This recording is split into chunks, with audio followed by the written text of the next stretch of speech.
Welcome to your all-inclusive seed starting guide. I'm going to cover everything that you need to know to get started with starting seeds ahead of time this year for transplant.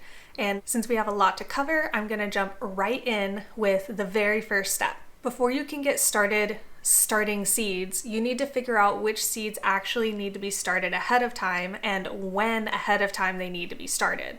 The way that you're going to do this is you're going to take a look at the list of things that you're trying to grow, and you're going to look at how many days it takes for that plant to produce a harvest.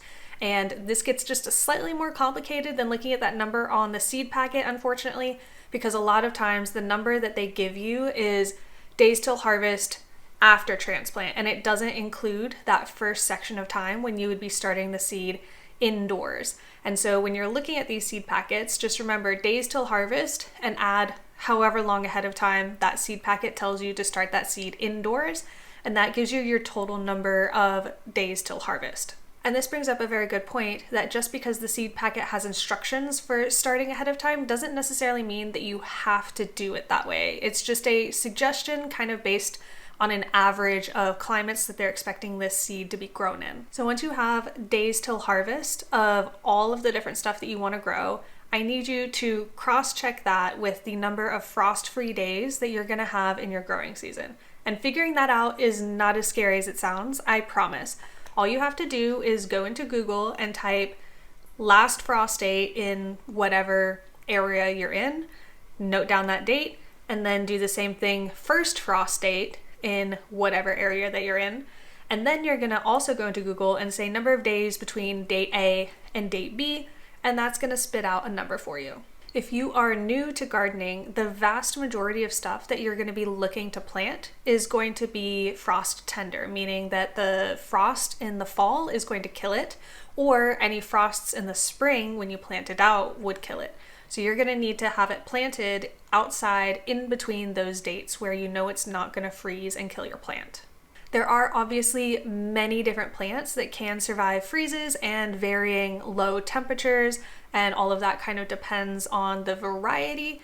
But for the most part in this video, we're talking about starting seeds that are frost tender, because one of the main reasons that you would be starting a seed ahead of time is to extend your season and actually have the right number of days to get a harvest here at the end before the frost comes. If you live somewhere where there's a very short season of warm, then you're gonna find that a lot of stuff that you want to grow is gonna take longer than the number of frost-free days that you have.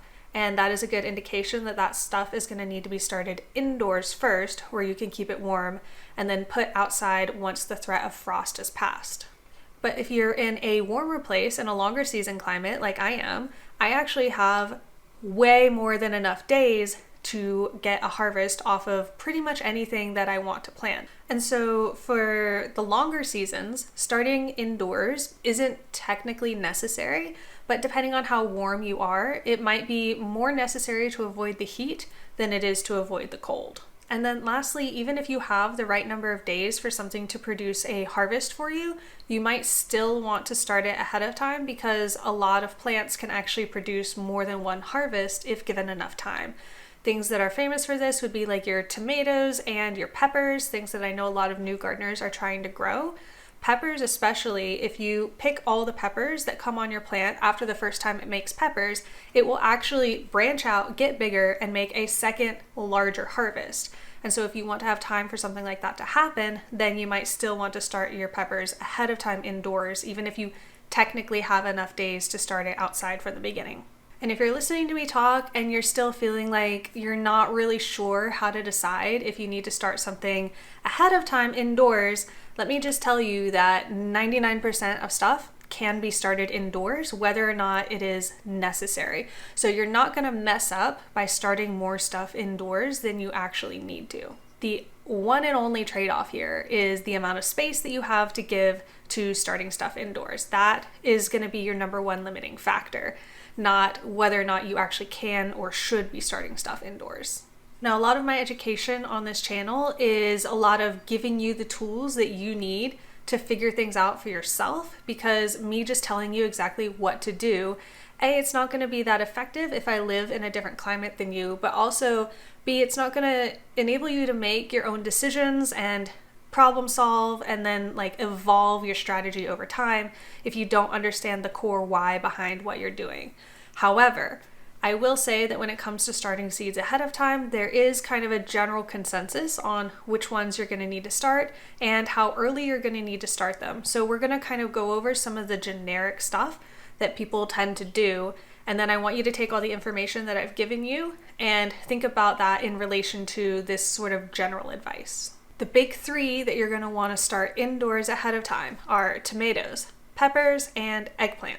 These plants can take a long time to get started, and they also all have that effect I was talking about where once you pick some of the fruit, often the plant keeps growing and will make you even more fruit the longer of a season you give it.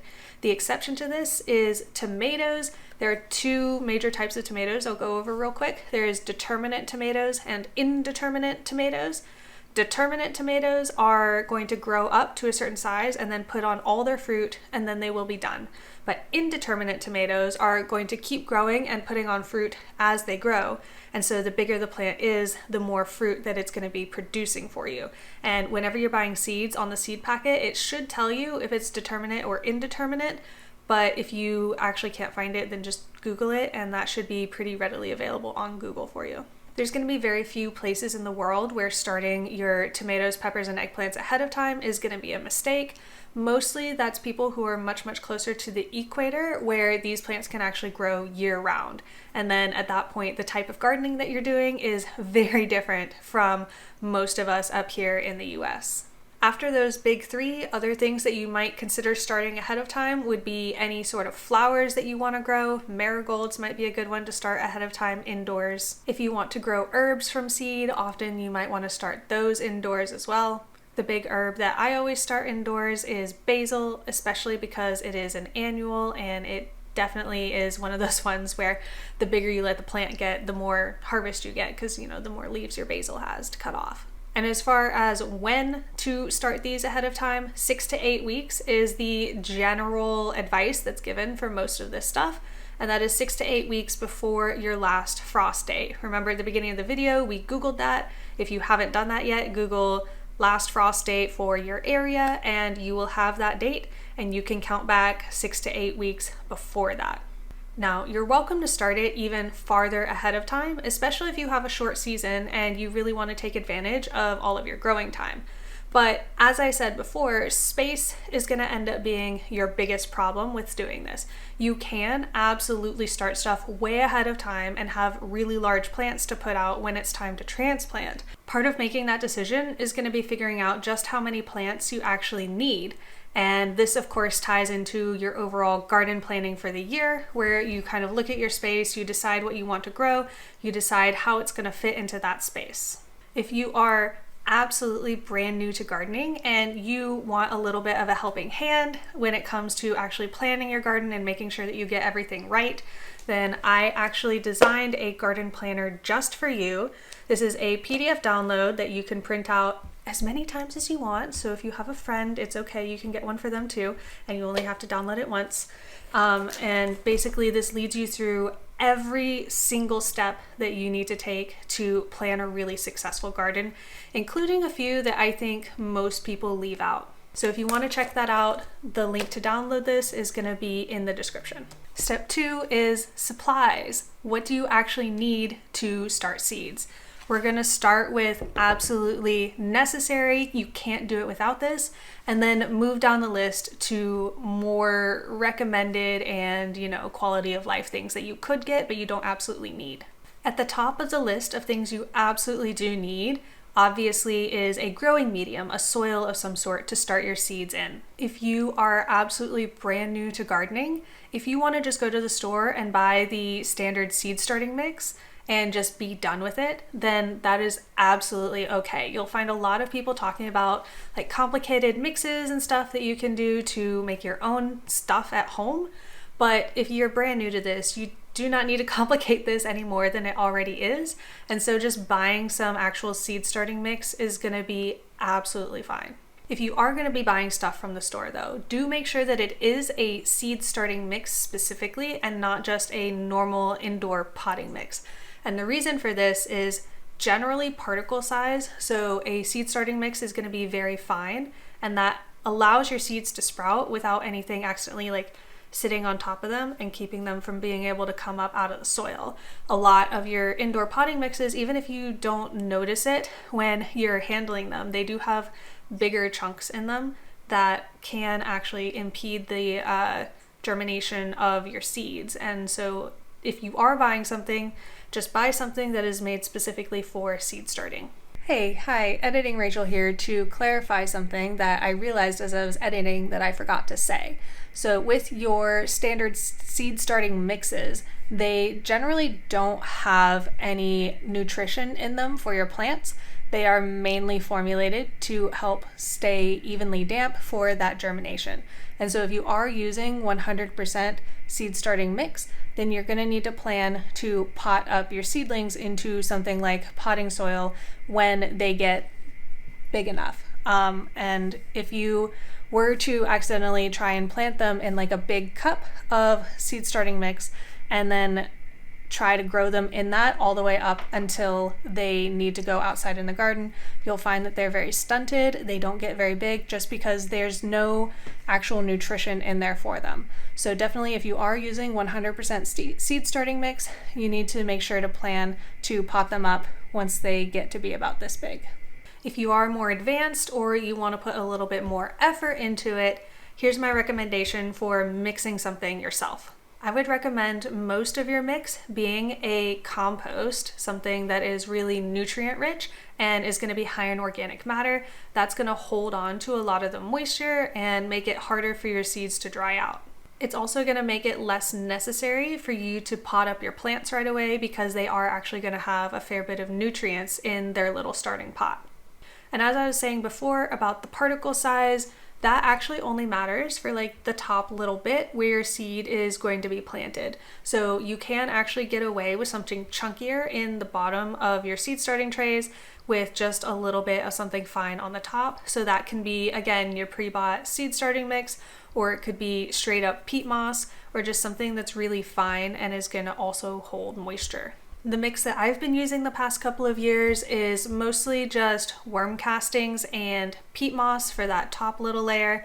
And then I'll take whatever compost I have available, and that will be kind of the lower fill. So in order of importance, after having soil to grow your seeds in, you're going to need some sort of container for that soil. This is where people get into talking about seed starting trays. Now, I would say seed starting trays are kind of the standard, and I think they're really nice to have, but something like this isn't technically necessary for you. If you don't have the money to spend on a nice seed starting tray, you can absolutely get away with all sorts of stuff. So the cheapest option for you is going to be to go to your garden center. You can do like Lowe's, Home Depot, Walmart. Most of these places have in the garden center a section where people return used trays of plants that they've bought. And it's generally like, oh, we'll take these back from you for recycling. But they also don't care if you come along and take those trays home. They're, not really any better than trash to these companies, and you can literally just take them for free. Often you don't even have to ask, you can just take them. If you're not sure where to find this, just ask somebody. Most of the time they're happy to point you in that direction. And I've actually used a lot of seed starting trays over the years that I just got from the garden center for free. Another low cost option is solo cups. I know you've probably seen a lot of people use the red solo cups to start their seeds. That is a little bit more work. You're going to have to poke a hole in the bottom of every single one of your cups, and they're not exactly the most durable. I've been using some for like 2 or 3 years, but definitely starting to crack, and then every year I've got to throw a bunch of them out. So they won't last quite as long as something more expensive like these that are made out of a really durable plastic, but it is so much cheaper, and if that's all you can start with, then that's all you can start with, and that is absolutely okay. But if you do decide that you want to make the investment and get some trays that will actually last you for many, many years, then there are a few different traits that I want you to look for when you're purchasing. First of all, there are two generally standard sizes of trays that you're going to find. You're going to find some that are on the smaller side and some that are a little bit bigger. And obviously bigger trays take up more space per plant, but also if you're starting in these, then there's a good chance that you might not even have to pot up at all until you plant them out. So, like I said before, there's this trade-off of space versus how many plants are you actually going to need. So aside from the size, other things I want you to look for is the hole in the bottom. I have found that the ones with these bigger holes, you can see my whole finger can fit through there to help pop out the seedling when it's done. I think when you've got the harder plastic ones that are going to last a long time, if the hole in the bottom isn't good enough, you can't really crunch it to get it out the way you can those really cheap nursery pots. And so you do need a space to put your finger to press up on the block of soil to actually get your plant out. Otherwise, you're sitting here and you're hoping that this plant doesn't crumble and all four of them fall out onto the ground for you while you're trying to transplant and then snap the stems. And I've been there, done that. It is disappointing to say the least, and it's messy. And so if you can just pop your finger up in there, then that makes it a whole lot easier. You'll also see a lot of trays nowadays have these slits on the sides. This is for something called air pruning. So when the roots actually make it to the corners of these, instead of wrapping round and round the cell, the roots reach air and actually decide to stop growing in that direction. And this helps the plant get just a little bit more oxygen into the soil as well. Plants need to breathe just like we do, and we don't want them to be necessarily waterlogged and all, soggy in there all the time, so that helps with aeration as well. Other than that, the details don't really matter. Pretty much all of these trays are going to work exactly the same for you, and I don't want you to get caught up on, deciding which brand is better than this other brand. Mostly they are almost identical. I will leave you links below of the brands that I have and definitely like if you want to have a good starting spot. So things that I absolutely do not recommend that you try and use to start seeds is anything that is actually fully sealed on the bottom. I did mention solo cups, right? But I said you're gonna have to poke a hole in them for drainage, maybe multiple holes, because if you don't do that, then you're gonna have standing water in the bottom of your cup, and that's gonna cause root rot, and your plant is gonna die, and you're gonna be really sad. So make sure that whatever you're using has drainage holes in it. And I'm thinking specifically of the advice that I was given as a beginner to use an egg carton as a seed starting tray. Technically, you can find a way to make that work, but one, I think they're a bit too small to actually be all that useful, and you would have to poke holes in all of them. Not to mention, if you're using the cardboard ones, the roots will actually grow into the cardboard, and so if you're hoping to remove it from the cell and not cut the cells apart and put the whole thing in the ground, then you're going to end up ripping a lot of the roots off of your plant when that happens. I learned that the hard way. I killed a lot of seedlings thinking that I could disentangle the roots from the cardboard egg carton, and that just did not work out. So all in all, I think egg cartons, not very good for seed starting. There's plenty of other really good low cost options that I've already gone over. I would say just, don't even touch that. And because your seed starting cells are going to require drainage, then you are going to need something to catch the water that drains out of them. I don't care if it's just a plate that you put underneath it, or if it's this fancy tray that comes with your seed starting cells.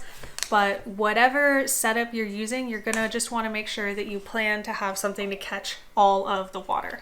And while just catching the water is the bare minimum, if you want to go one more step up, making sure that you actually do have a tray is going to be good for something called bottom watering, which I will get into more in the care of your seedlings section. But essentially pouring water into the tray and letting it seep up into the bottom of the cells rather than pouring over the top of your little baby delicate seedlings, that's just going to help keep them just a tiny bit healthier. It's absolutely not the end all be all if you have to water from the top. That's going to be okay, and your seedlings are going to survive. But the most convenient and the ideal way to do it, if you can optimize for that, is to get a big tray where you can fill the bottom with water and then let your seedlings soak it up.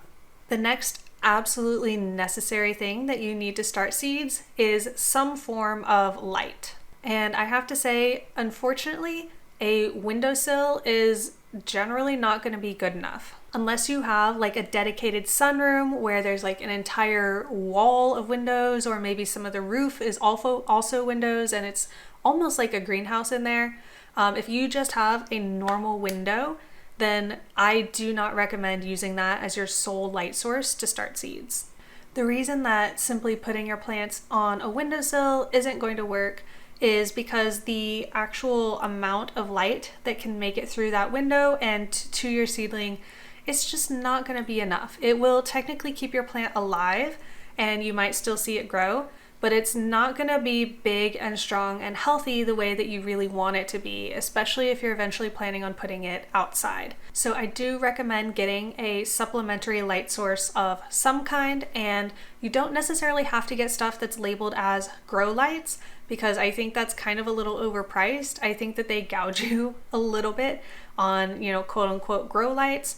You can buy some regular light bulbs. You just have to have some specific stats that I'm going to go over right here. So the type of light bulb doesn't really matter. If it's incandescent, LED, fluorescent, that doesn't super matter. The things that do matter are the temperature. There's going to be a number on the light bulb box that says K or Kelvin, and you want that number to be above 5,000. This Kelvin number, all it's telling you is the wavelength of the light, and you want that really, really bright daylight light. So sometimes these light bulbs will also say daylight light bulbs on them. That's what you're looking for. And then beyond that, you want to look for the highest possible lumen value that you can get. So if Kelvin is the wavelength or like the temperature of the light, then lumens is the brightness. You want some very, very bright lights for starting your seedlings indoors. And the brighter you can get here, the more room you're going to have as far as how close to your plants you're actually going to need to position these light bulbs. So higher lumens is going to give you just more flexibility in that area. You can buy actual single light bulbs for this and use desk lamps to light your seedlings. I've actually done this before. I still do this from time to time. It is a really good beginner place to start out. These light bulbs are not very expensive. You can also buy like full length, like shop style lights for this. And that's really good if you think you're going to be setting up like grow shelves on a wire rack. That's a really common thing that I see. You can strap these lights to your grow rack, and then you've got a really nice setup there. And those are a little bit more expensive, but honestly not really that bad. I will put a link below for the ones that I'm currently using. Out of all of the different things that you could be spending money on in the seed starting process, I would say getting proper lights is what is going to take you the farthest as far as making sure that your seedlings are actually healthy and strong and ready to go out in the garden when the time comes. Next on the list, we do actually have to talk about heat. So a lot of seeds are not going to germinate if it's going to be too cold in your house. So a lot of people start seeds in the winter when it's cold outside, and maybe they're keeping indoors a little bit colder, and that's just not going to help your seeds germinate. You can technically get away without this one, which is why it is a little bit lower on the list, but if you can provide heat, you're going to find that you're going to get higher germination, so more of your seeds will sprout, and they will sprout faster at this warmer temperature than they would at a colder temperature. So there are a couple of different ways that you can apply heat to your seedlings. The one you're probably familiar with is a heat mat, and that is exactly what it sounds like. It is just a plastic mat that you put underneath of your seedlings. It runs a current through a high resistance wire, and that high resistance is going to put off a lot of heat as electricity goes through it. And then you've got that heat coming up underneath your seedlings and keeping them warm while they germinate. Things like heat mats are especially good if you want to apply heat to a very specific area, but they are kind of expensive and they are like a specialized use item. And so if you're looking at your budget and thinking you might not be able to afford that, then there's option 2. Option 2 is simply keeping the room that your seedlings are in warm. Now the heat is most important during germination, so you actually can shut your seedlings in a dark closet with a like space heater or something, make sure check for fire hazards and stuff. Like, don't be starting fires in your house over this, but you can keep them somewhere dark and small that you can keep warm with some sort of space heater. And once they just barely germinate, come out of the soil, then you can move them into your lighted setup where it's a little bit cooler, and they will generally be fine at whatever room temperature you have, unless you're somebody who's living at like 50 degrees Fahrenheit. As long as you're living at normal temperatures in your house, then your seedlings, once they're germinated, they will be fine at these slightly cooler temperatures. And because of this heat requirement while your seeds are germinating, that's why we might look again at the size of our containers. You will see a lot of people start in very small containers because it is easier to heat a small area than a larger area. And so once the seeds have germinated, they will take these little seedlings and then put them into their bigger pots where they can take up a whole lot more space, but that whole space no longer has to be heated. The ideal temperature for germination for things like tomatoes, peppers, eggplant, these things that we've talked about being very standard to start from seed, is going to be about 80 degrees Fahrenheit. If you're not quite sure what the optimal germination temperature for whatever you're growing is, again, you can Google it. That information is super available to you online. Just, note it down as you're going through your seeds. Last on the list as far as supplies is something called a humidity dome. And this just kind of keeps the moisture in for your seedlings while they're germinating. I think it's potentially the least required thing on this whole list. That's why it's at the end.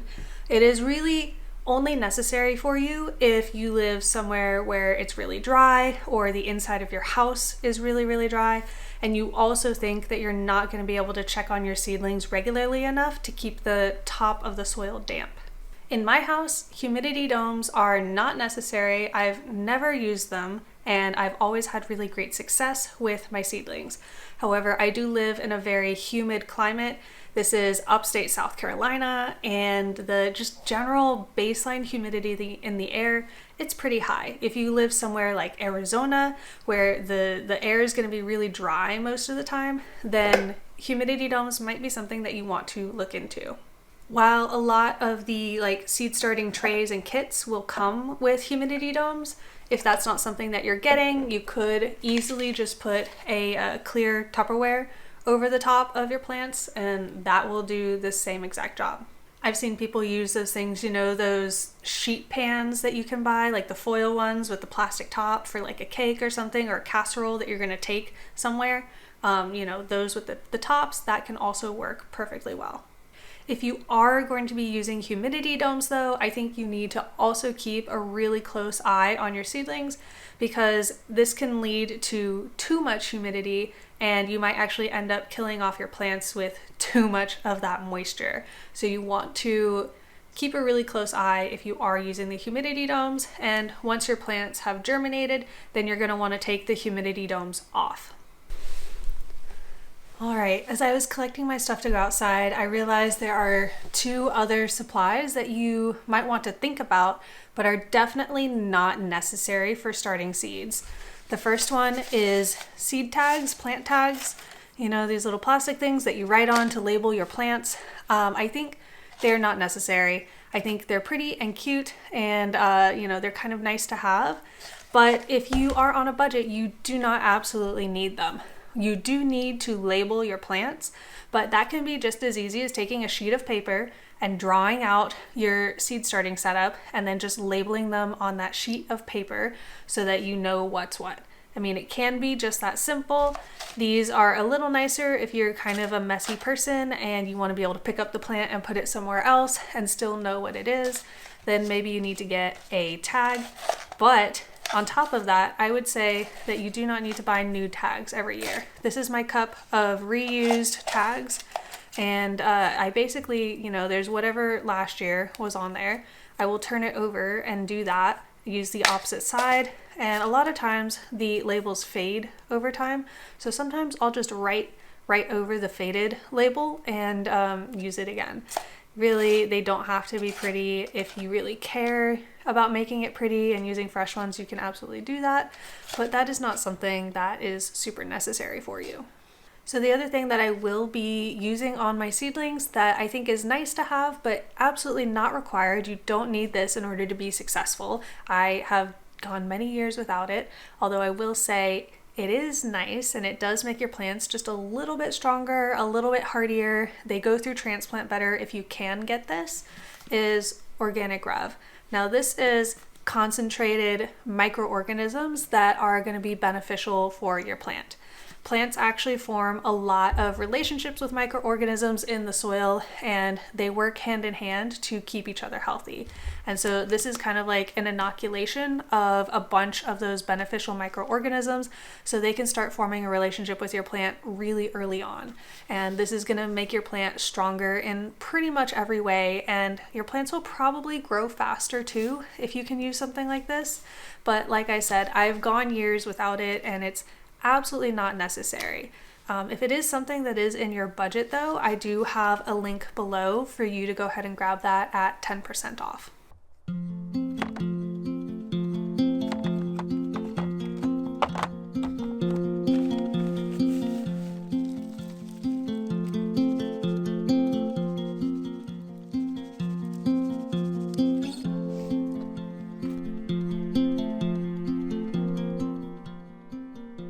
So I actually don't have any compost available to use right now, unfortunately, and that is poor planning on my part, but I do have just some standard potting mix, and that is going to work out fine for the bottom layer of my cups. Remember, I said we definitely need a specific seed starting mix or something really fine to go over the top little layer, but for most of the fill, this potting mix is going to be fine.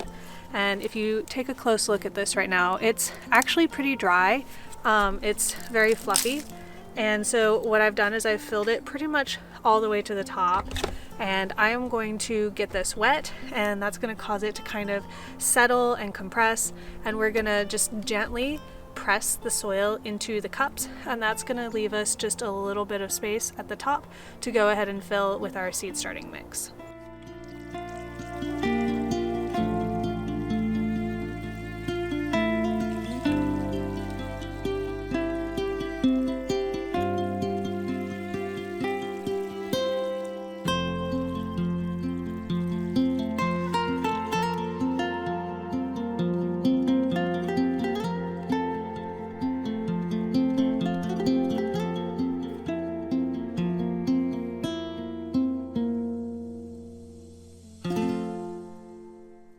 As you're pressing the dirt down into the cells, you want to press firmly, but you don't want to pack it in super hard. You just need to use some gentle pressure to help the soil settle, but we're not trying to actually physically pack it in there. And since this is chunky potting soil that I'm using for that bottom layer, I want to make sure to kind of remove the most chunky pieces as they arise so that none of them are going to end up near the top. Next, I'm going to go ahead and add my seed starting mix on top, and usually I don't actually buy seed starting mix, but somebody had some extra that they weren't going to use and they gave it to me, so I might as well get it used up. And when I'm done filling this, you're going to see the difference in the texture between this stuff and the potting soil that is underneath. It is pretty obvious once you see it. Now that this second layer is on, I'm going to press again into the tops of the cells, but again, it is just a gentle pressure. We're helping everything settle in.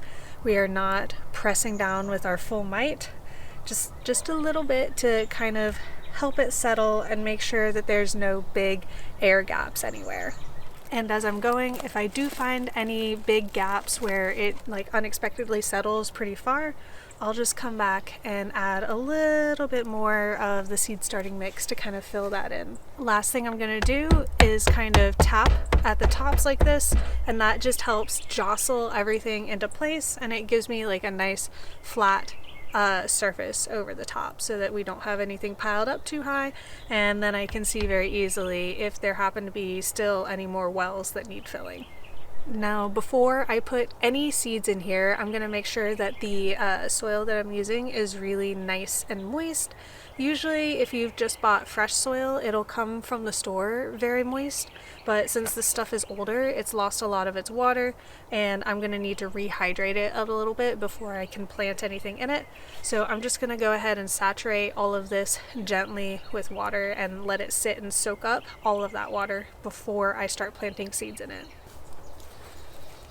We're going to do it all again with this newer tray, and then I will see you inside for the actual planting of the seeds.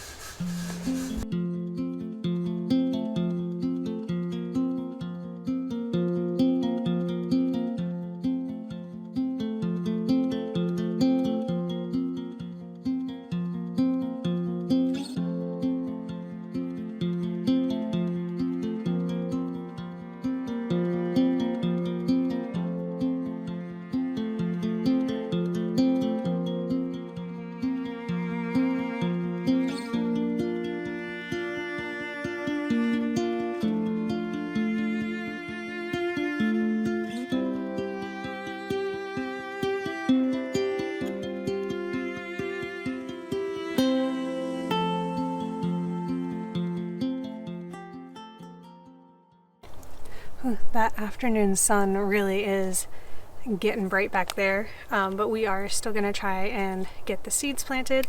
And I have my handy dandy Sharpie, which is my tool for pretty much everything, and I want to talk to you about actually getting the seed in the dirt, because it might seem easy, but there actually is a wrong way to do this. So the first thing I usually do is I make a little bit of a divot with my Sharpie. You can do this with the tip of your finger too, doesn't really matter. The depth of the divot is going to depend on the type of seed that you're planting, and this is where it gets pretty important to pay attention. So seeds have like a certain size, right? And you do not want to plant your seeds any more than double as deep as they are big. So for these little baby ones, we're just making tiny little divots in the soil. If you were planting something really big, like a pea or a bean, you could plant it like this far into the soil. And the reason for that is these little baby seeds only have so much energy to do their initial germination, to get their leaves out and get the sunlight. And if they have to go too far through soil before they reach sunlight and can begin photosynthesizing, then they will run out of energy and they will never be able to grow. So they need to be deep enough to be able to get a good root set down and stay damp. That's why we don't set them just on top of the soil, but they do need to be shallow enough that they can still get to the surface with the energy that they have stored in their little shell. As far as how many seeds to plant, here is my advice. So say I want 3 tomato plants from each variety that I'm planting. I'm going to plant 6 cells worth of seeds, so that's double as many as I need, because I know some of them aren't going to do very well, and the same's going to happen for you, and that's not going to be your fault. You will have stronger plants and weaker plants, and if you have the space, you'd like to be able to choose out like the 3 strongest plants from a whole set. And then additionally, in every single cell, I'm going to put 2 or 3 seeds. That way I guarantee that every cell is going to have at least 1 plant come up in it. And then from there, it really is just as simple as dropping the seeds in the hole and then very, very gently covering them up with soil. You want to press down on them just enough to make sure that the seed is making contact with the soil, because that's how it's going to get its moisture and its nutrients right there at the beginning. So you want it to have good contact, but again, we don't want to pack it in super hard. Once you've got your seeds planted, you're going to want to set them up in your grow setup. And the next thing to consider here is how close are you putting your seedlings to the lights? This is going to depend a little bit on how strong your lights are, how many lumens they have. In general, the stronger the light is, the farther away from it you can put your plants.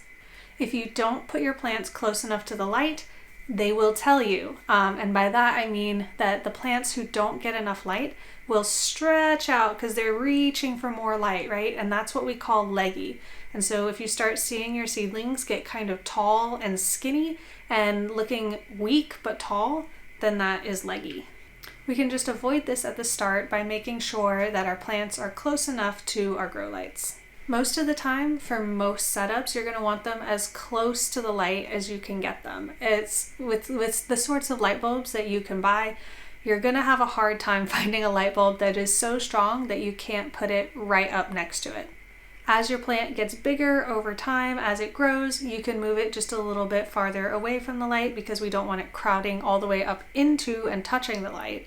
But you do want to keep them very close in with that light. On my setup, you can see I have some lights hanging down more than others, and ideally I would have them all at the same level, but just the way that I had to attach these, I had to kind of stagger them so that they're stacked a little bit, so some are higher than others. But if you can get away with it, I think having them even is definitely the goal. Alright, it's the next day, and now we need to go over how to care for and maintain your seedlings as they're germinating and also after they've germinated and started to become little plants. While you're waiting for your seeds to germinate is the most important time to be paying attention to the moisture in the soil. You want to avoid the soil ever drying out while also avoiding it being fully flooded. When you press your finger gently onto the top of the soil, you want it to feel damp, but you don't want water to squish out of it as if it's a very wet sponge that is like leaking water. A lot of times you can see a color difference in wet versus dry soil, and this can also be a good indicator of when you need to water. I do highly recommend bottom watering, which means just pouring water in the tray that your seedlings are sitting in and letting the water soak up from below. This can completely avoid the problem of disturbing the seeds in the soil. If you're willing to be very gentle though, you can actually water from the top. I find that I don't really have the patience for that though, and it is just so much easier and faster to pour water into a tray. If you are following along with me and using the organic rev with your seedlings, this first watering is really the time to be giving it to them. I pour just a splash of it in here and then dilute the whole thing with just normal tap water. At this stage of the process, I find that watering them thoroughly once per day is plenty. Sometimes they don't even need it every day, sometimes it can be every other day, but this can vary depending on the humidity that's in the room that you're keeping your seedlings. If you're finding that the top of the soil is drying out within just a few hours, then you might want to consider the humidity domes that I mentioned earlier. If you find that the top of the soil is still damp about 48 hours after the last time you watered, then I think that's a sign that you gave it too much water all at once, and you might want to back that down a bit. Last night and this morning, I noticed that my seedlings were starting to sprout, so it's the perfect time to talk about the next thing you're going to have to do to maintain the health of your seedlings. If you've ever owned a houseplant, then you might already know this, which is that plants that are kept indoors in like very still air environments tend to make very weak stems. And sometimes it takes just a little bit of violence to make your plant stronger. Plants take so many cues from their environment, and they don't want to spend unnecessary energy on things that aren't going to really matter to them. But we are starting our plants in a different environment than where they're eventually going to live, which is outside. And inside is very, very safe, and there's not a lot of wind. And so your plant isn't going to know that it needs to spend the energy making a really strong, sturdy stem to withstand the wind. So we have to kind of simulate that indoors so that your plants know what they're getting into from the beginning. So you have a couple different options when it comes to providing this fake wind. The first and most obvious one is fans. You can definitely set a little fan to kind of gently blow your seedlings around. You don't want it to be like full blast blowing on your seedlings all the time. That's a little too much. Just a gentle little breeze is good for these teeny tiny plants. The second option that you have, if you don't really have the ability to set up a fan in your space, kind of like I would need to put like maybe a whole extra shelf out here to really get some wind going. What I do is I come around and I just brush the tops of my little plants a few times a day, and that does a fairly good job of simulating the wind and encouraging them to grow really strong stems. So you might also notice that my tomatoes have sprouted, my basil has sprouted, but my eggplant and my peppers are still nowhere to be seen. And that is actually perfectly normal. Tomatoes tend to sprout just a little bit quicker than your peppers and your eggplants. Eggplant and pepper are a little bit more sensitive to having heat while they're germinating, and so the fact that I don't have them directly on a heat pad is going to mean it takes just a little bit longer for them to germinate. Now this room I'm standing in is actually very hot. I have had the heat on in this specific room, and It's almost 80 degrees in here, but that's still not quite as good as having a heat mat, and just that little bit of a difference will add a couple more days to the germination time, which it's not normally a very big deal at all. And I would not stress out about it. If you are starting seeds for the first time, it's taking a little bit longer, do not stress about it. I promise. It's probably going to be just fine. And if you remember, I planted multiple seeds in each cell as we were starting the seeds, and we're now starting to see multiple plants coming up in the same cell. Now, this is only a tiny bit of a problem. Generally, you do want to have just one plant per cell, and so you have a couple different options of how to deal with that here as well. The first option you have is culling, so that is just getting rid of the extra seedlings that you don't want. And the easiest way to do this is to take a tiny pair of scissors and just like snip off the stem of the plant that you don't want. You can do this at any point, but I would recommend waiting until the plants get their first true leaves so that you can have a better idea of which plant is going to be a little bit stronger. The other option you have is just letting both of them grow, and when you go to transplant your plants and pot them up, then you can separate them. And especially for tomatoes, I will say they transplant very easily. So if you have to separate seedlings, then you probably will still be able to save both of them if you're careful. While your seedlings are still really small like this, you'll find that the watering schedule stays about the same, although you will see a little bit of an acceleration of how much water they need the bigger they get. But right now, generally your watering strategy is going to be about the same. You might also be noticing during this time that some of your seedlings still have the little seed casing attached to the tips of their leaves, and some of them do not. And the ones that still have it attached, generally it's not a problem, but occasionally you will find that they get fully stuck in there and they don't ever fully break out of that. Generally, this is only a minor problem at best. I would say 90% of the time when you see this, the plant will fix itself all on its own. But if you find that the seed cap is kind of sitting on top of the stem and there's no visible leaves, then those are the ones that tend to be a little bit more of an issue. And if you have a lot of that, then that can be an indicator that you didn't keep your soil quite damp enough as the seeds were germinating, because the dampness in the soil really loosens the seed cap off of the leaves as the plant is emerging from the soil. So that is just an indication that your soil is a little too dry. And I would say sometimes those seedlings can be saved, but the majority of the time, they're not going to do so well if they're like still fully capped with no leaves visible. If there are leaves visible at all, generally your plant will end up doing okay. You can very carefully tug the little seed cap off. I've seen some people use their spit to kind of soften the seed cap and help it slide off naturally. And sometimes, even if the plant doesn't fully get rid of its seed cap, it can still kind of fold it out of the way and the true leaves can still come out around it, and that ends up being fine as well. So again, to be more clear, just one or two of your seedlings kind of has the cap really stuck, that's just bad luck. If like more than like 40 or 50% of them have the little seed cap fully stuck on them, then I would start thinking that your soil is just a little bit too dry. It's a couple days later, and now I want to show you an example of some of the plants are getting enough light and some of them are not quite getting enough light, and I want to show you what to look for. If you look at my light setup, you can see I have this one lower and then I have two on either side that are a little higher up. And if you remember, I didn't do this on purpose because I thought it was good. I did it because that's how I could fit all the lights in my shelf.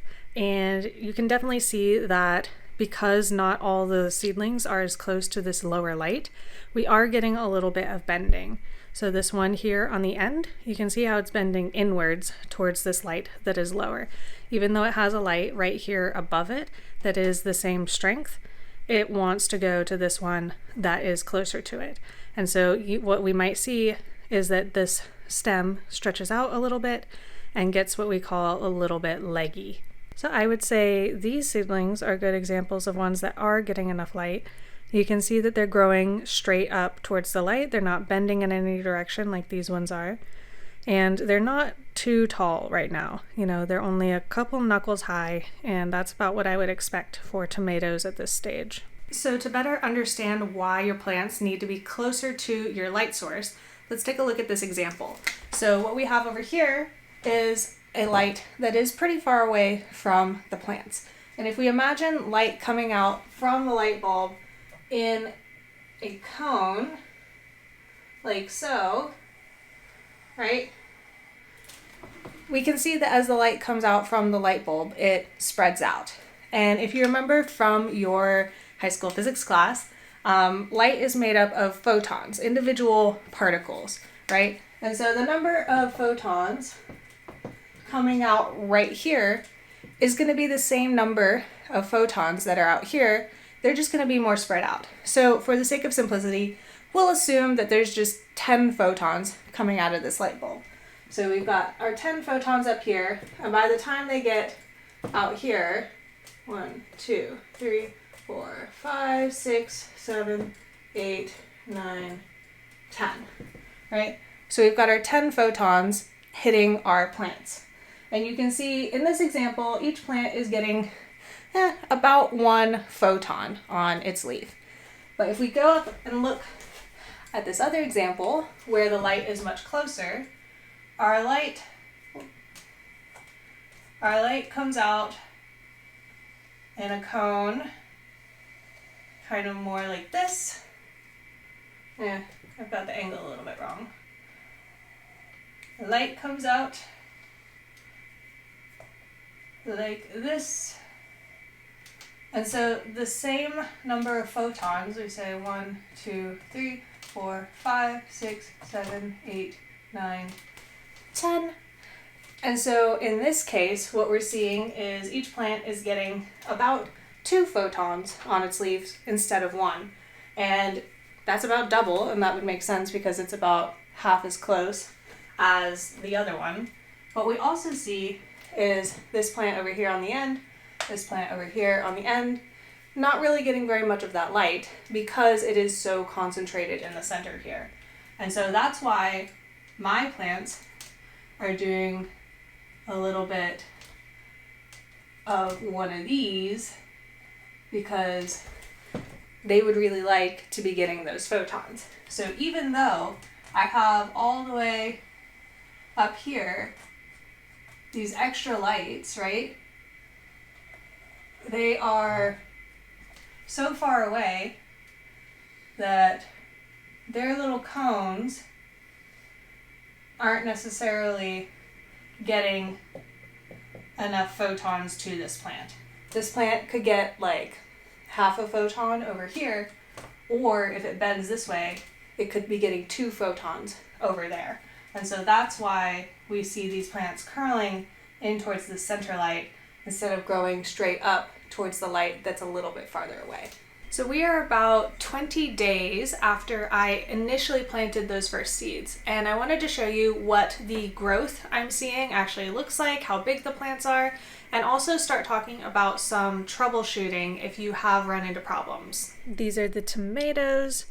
You can see they've gotten really big really fast. They are actually running into the lights, and that is part of why I have them up on something instead of having the lights permanently much lower, because once they get bigger, I'm gonna need to put the tray lower so that they're not running into the lights. However, these are also at about the size where I would start transplanting them into bigger pots. And let me show you how to tell if something is big enough to transplant. All right, so if we look at this tray right here, you can see our plants and our roots. And the biggest thing you want to look for to know if a plant is too big for its current pot is I want you to imagine taking that plant, pulling it out of its pot, and turning it upside down and trying to put it back in the pot. And I want you to think about, would the foliage fit in the pot that it's in? Because what we know about most plants is that the root system underneath the soil is generally comparable to the amount of foliage that we see above the soil. And so if you couldn't take the plant and turn it upside down and put it back in its container, then it's probably getting a little too big for the container. The roots probably could use a little bit more room. I have a video on my channel that talks in depth about how exactly to transplant your tomato seedlings, and I will link that up here for you. In the rest of this tray are basil seedlings and a couple of other plants, and you can see this is looking pretty barren. You know, the seeds that germinated look great, but I have a lot of empty cells. And this is a problem that you might run into. It's low germination, so low sprouting of your seeds, and that can happen for a number of reasons. Sometimes when you see low germination, it might be because it's not quite warm enough or wet enough. So if it's kind of chilly or your seeds are drying out, they might not germinate. Another reason that you might see low germination is if your seeds are a little older. If you have seeds older than a year or two, then the germination rate is going to go down. Now, some seed packets do have expiration dates, and I think that you should generally ignore that number, because past that date does not mean that your seeds will not sprout. It just means that fewer of those seeds will sprout, and so you might want to plant extra seeds to ensure that you're getting a good germination rate and you're getting the number of plants that you want. How old is too old? Well, it really depends on the seed that you're using. We have successfully sprouted beans that are like multiple thousands of years old that we've found in caves. But at the same time, sometimes carrots won't germinate if they're more than a year old. So it really is a huge range, and different types of plants have different ranges on how long they will still be viable after they've been saved. And so if you are struggling with that, you might go ahead and look up online what the general range is for the plant that you're looking at. Something else that might cause your seeds to not germinate is if they are a specialty kind of seed, seeds that need special conditions to sprout. So most seeds that you're going to be starting are going to want warmth and damp soil, and that's pretty much it. But some seeds need a little bit of extra. Some seeds, like the chamomile that I'm trying to sprout, it actually needs light to germinate. So if I was to bury that seed in the soil at all, it probably wouldn't germinate. I need to press it very gently into the top of the soil so that it can get light to germinate. Another thing that you might see is scarification might be necessary for some seeds, and that is like kind of exactly what it sounds like. It's like a slight cutting or, a little bit of damage to the seed pod that is necessary to stimulate that seed to feel like, okay, it's time to sprout. And in a similar vein, some seeds need stratification, which is a period of cold before that seed knows that it's time to germinate. So if you had one of those seeds and it had never gotten cold before, it would go in the ground and still think that it's waiting for winter to pass before it can sprout, and it might never come up. So definitely look into some of the special considerations you might need to take for more unusual seeds. But the tomatoes, peppers, eggplant that we've been talking about, they don't need any of those special things. Something else I want to point out is the size difference between my tomatoes and my eggplant. These were planted on the same day, and the tomatoes sprouted faster, which means they've had more time to grow. And what tends to happen with seedlings is they spend a lot of time in this little baby stage, and then once they start getting their first true leaves, and that is any leaf after the little sprout leaves, once they start getting their true leaves, the growth feels a little exponential. And that makes sense if you think about it, right? Because they've got, at this point, double the number of leaves that are photosynthesizing for them. So they've got double the energy to put into growing more.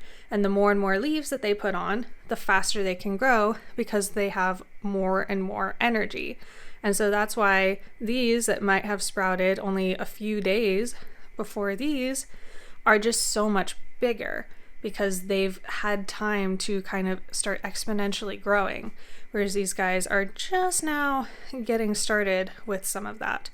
It is also worth noting that eggplants and peppers, they do get started just a little bit slower. It takes them a little longer to germinate, and they also don't exactly explode quite as fast as tomatoes. Tomatoes are very fast to grow.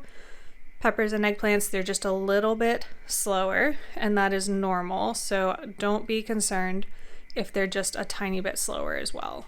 This is why you'll often see people starting tomatoes maybe 6 weeks before they need to go out, and then people will start peppers and eggplants 8 to 12 weeks before they need to go out, just because they are a little bit slower to get started. Another thing that you might see happening with your seeds is algae growing along the top of the soil. You can kind of see that green there, and you can see the difference between that and the soil over here. The algae is not really a problem. It looks like it is a problem because it's only on the cells that didn't really grow anything. But I do want to remind you that algae is a plant that needs sunlight. And so over here, there's a little bit, if you look really close, but it's essentially been shaded out by the tomatoes, and it just can't grow there because something else is taking its light. And it looks prolific here because it is getting unobstructed access to the light from the grow lights.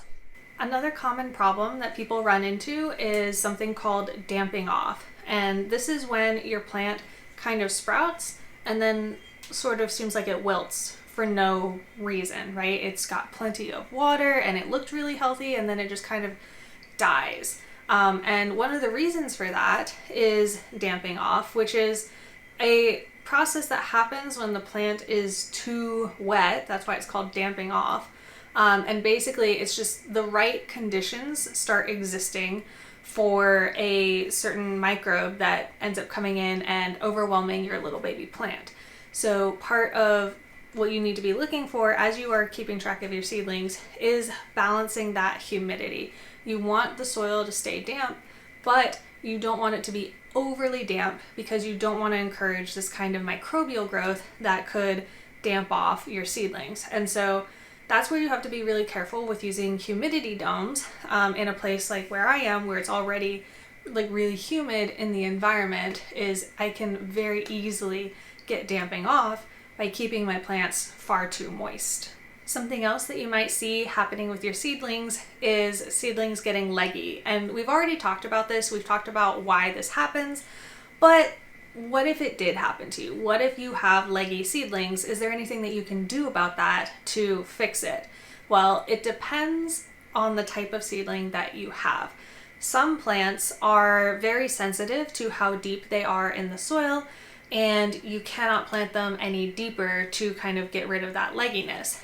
But other plants, they don't really care, and some of them are actually really well disposed via evolution to put out new roots along their stem if that stem comes in contact with the soil.